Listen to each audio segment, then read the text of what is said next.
AFTV, they're still singing it. It's brilliant, and they're all singing that Saliba song, and he's a star player at the team already.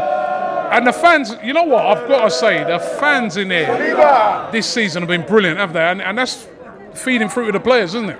Yeah, definitely. What I will say is, I think this atmosphere at the Emirates is the best it's ever been.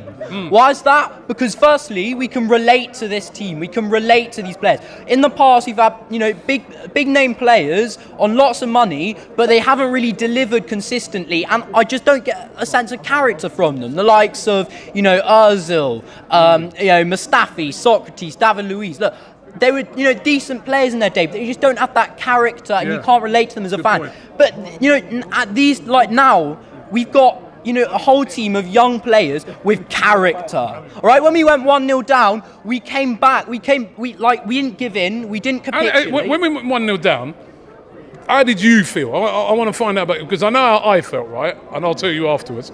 But how did you feel when we went 1-0 down? I mean, look, I was obviously disappointed, but ultimately, I was like the rest of the fans in that stadium. When we went 1-0 down, we were straight back up, trying to pick the players up, and we go again. And that's, I think that's partly what got us over the line today. I looked at what I did straight away. I looked at the clock, and I was like, there's about half hour left, man. We're good. Yeah. And I tell you, I weren't doing that last year. Last year, I was like, oh my God. But I looked at the clock and I said, half hour left, we're good. That's a long time to score 2 goals. Yeah. And I wasn't even saying that's a lot of time to get one back. I'm saying that's a lot of time to score 2 goals. And a lot of people were feeling that. And that is what's this team at the moment is instilling in the fans. Yeah, and I mean, look, it's a football cliche, but yeah, we probably would have lost that game last season.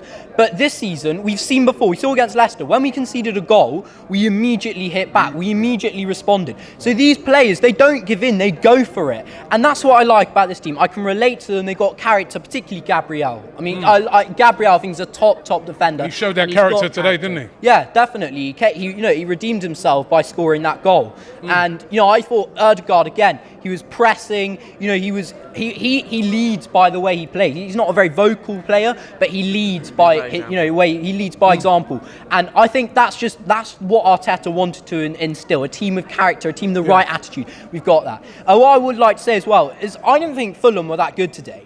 They turned up and they parked the bus. No. You say they were good because we only scraped the win. But in that first half, they were clinging on. If we score a goal in the first half, then we go on to score 2. I don't know, man. I thought they were a very well organised team. They were well organised. I think they got a serious threat in Mitrovic. I thought probably the best thing we played so far this them or Palace. Possibly. But I expected more sort of offensively. But they came and they parked the bus. They played a low block game. And you know what? I think we missed Thomas Partey today. Because when a team comes and they play as a low block, you need someone who can play in between the lines and create things. Yeah. And look, El Neni, he's been a good servant to this club. He does a job when he comes in, but he doesn't play through the lines. He's not as kind of creative, I think, as Partey is. He's more sort of sideways, backwards. And I thought we were too slow in the sort of first stage of play. When we got to that fight, we couldn't really transition from midfield to the final third. And I think that we missed Thomas Partey today. And that's what I'll say. I think we do need more, I've said this before, in the transfer market. When people like Thomas Partey are out, Zinchenko's out, I think we need quality to come in, because that's how you guarantee yourself top. All right, final question.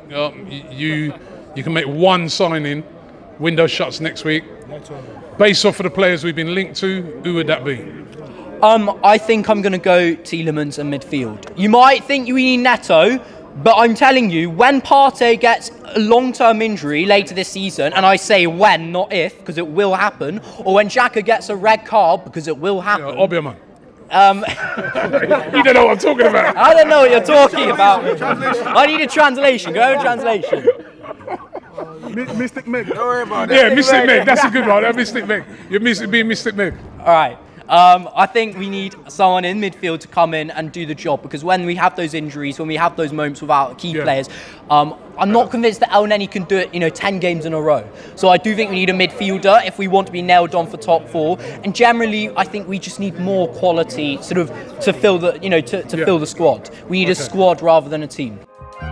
Shop for AFTV merch at shop.aftv.co.uk. Subscribe to us on YouTube.